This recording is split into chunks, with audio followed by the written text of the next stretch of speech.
Here we meet again beneath the mighty Moana banyan tree beside the sea. The great panorama of Waikiki Beach before us. Old Diamond Head at one end, surfboards and outrigger canoes catching the waves out there. This is Webley Edwards speaking for all the islanders and for these many mainlanders from so many places whose voices now rise. We'd be under the covers with a little flashlight and to get the radio station to hear Hawaii calls from the shores of Waikiki. And you hear the surf in the background. And so even as an elementary school kid, that was my vision of Hawaii. I guess it set the first dreams for me. I saw a book about pineapple and sugarcane and the people and how everybody that lived in Hawaii cared for one another. There was something called the Aloha Spirit. And ideas of segregation or ideas of discrimination, lack of respect for the environment, for others, that wouldn't be in Hawaii. As I grew older and went on to a little college, there was a poster, a yellow poster with kind of a green palm tree on it, teaching assistantships in sociology. I got on that plane for the first time in my life and flew to Hawaii and stepped off that plane into the trade winds, 1959.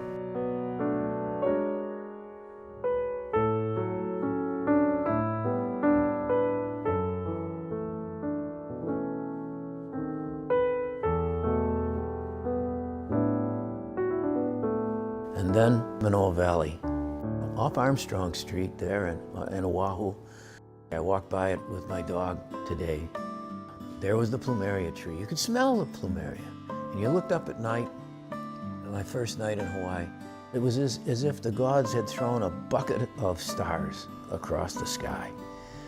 I thought, this has to be it for me. And within a day, right at the bottom of the stairs was a little cottage owned by the Kimura family. Classmates in the sociology department introduced me to Henry Yoshihara, looking for a roommate. So Abercrombie and Yoshihara went up to the Kimuras and said, you know, we're students at the UH. Would you consider renting the cottage to us?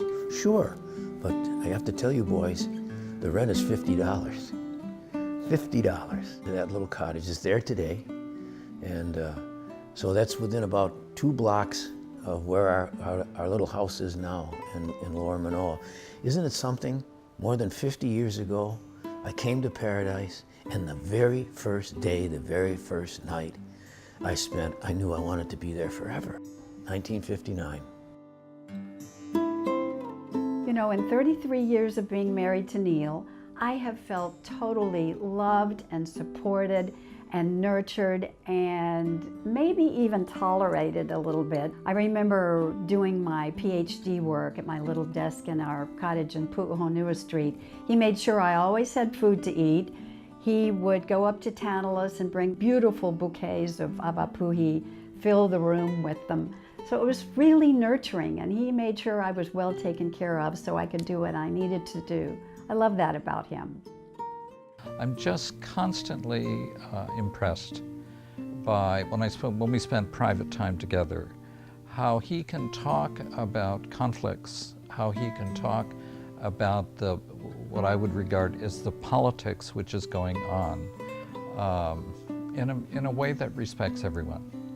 I feel has, that's a core value for me in Neil. Neil is a very kind and generous person, and he's extremely supportive, not just of Nancy, but of our family as well. Keiko and I have had the opportunity to know both his mother and Nancy's mother, and to be aware of the strong role that their aging played in both of their lives, and realize that this interest and commitment to providing effective care for those who are aging in life is genuine. We'd be on opposite sides on some issues, and there'd be all this contention on the floor of the Senate, and he might lose on an issue. We all vote one way and he's a lone no. And then he jumps up and he's on to the next issue. And after that, we all go out and have lunch, because issues are not, not the core of friendship.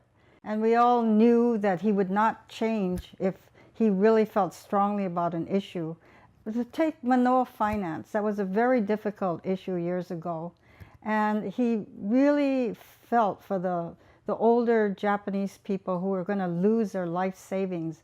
He was the only one that was at these meetings. I used to go to them, but he would stand up and just, you know, fight for them and make sure that they got all their money back because he worried about them. He knew that they needed help and he was there for them. And, you know, I just admire that in anyone. You could go to Tintin's and Wofats and Alakea Grill. The school was out, went down on the weekend because I was going to go to one of the theaters and down in Toyo. I might be the only Howley boy in the place at that time. The idea of honor and duty. What was Giri all about? Tatsuya Nakadai and Zatoichi, the blind swordsman. I mean, I got a smile on my face now because it might seem corny to some people now, but those films were about values. What was honor all about? How was one an honorable person? You can't take that necessarily out of a film, but people live that here. I'll give you an example of perseverance and endurance and patience. Not many people know when you say the word Hana Uli Uli. When folks from the Japanese Cultural Center took me there and asked me as a member of Congress, can you help us? I didn't even know it had existed. And many people did not. Nobody spoke about it. It was kind of hidden away. Well, Hana Uli Uli was an internment camp. You may not know it, but there was internment camps here on Oahu where Japanese Americans were taken because they were Japanese. It's a gulch. You step off the top of that gulch and you disappear. The world, which is wide open from all the way from Diamond Head, all the way out past the Waianaes, the whole ocean in front of you disappears. That world of an endless horizon goes away.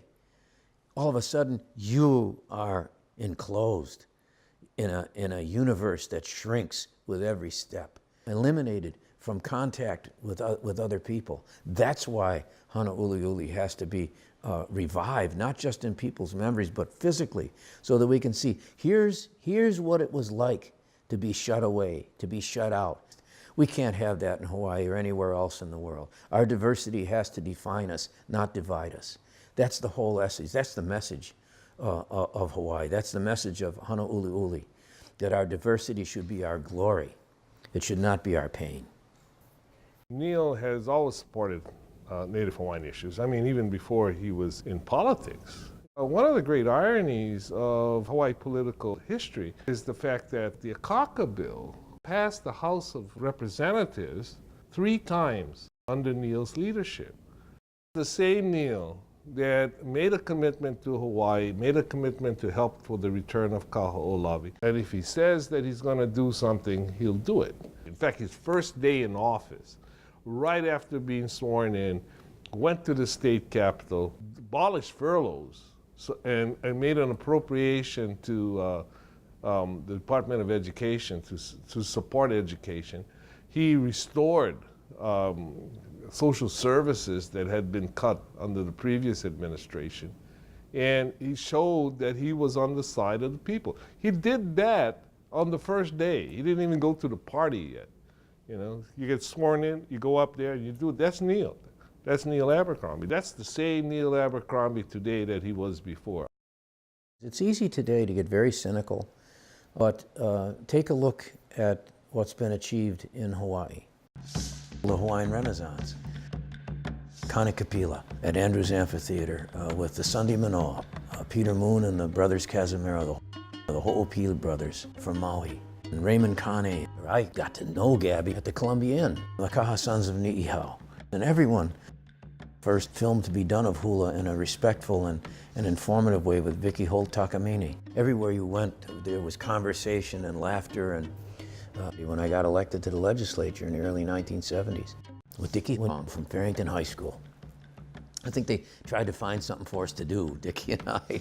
We invented the Culture and Arts Committee, working with Charlie Taguchi who subsequently became superintendent of schools, and on the education committee, we got the Kupuna program underway. We got Hawaiian immersion, and we're part of that whole experience of not the revival, but the revitalization. That's when I met my Auntie Aggie Cope, who hanai'd me. My mom came to visit, and Auntie Aggie, whom I'd met because of her work on the Waianae Coast with culture and arts for the kids. She met my mother and told my mother that she wanted to hanai me. And my mom went to visit and stayed with Auntie Aggie and met my brother, Kamaki Kanahele.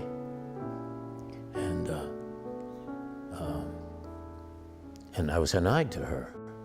And now that my mom has passed, and my mama, Auntie Aggie, still advises me. I love Neil. I love Neil very, very much, like my own son. And I talk to him like my own, that he was. I birthed him like he was my own, and he knows that. And my brother and I've never ever seen Neil as not being Hawaiian. He's my brother, and I've always had his back, and he's always had my back. And you can't get better than that for two brothers. I'll never forget the first real encounter I had with my husband, Neil. I think it was about 9:30 in the morning, and then it got very dark, and we both realized it was almost 7 o'clock in the evening. One of the deepest memories I have is how Neil was supportive of women, especially working women.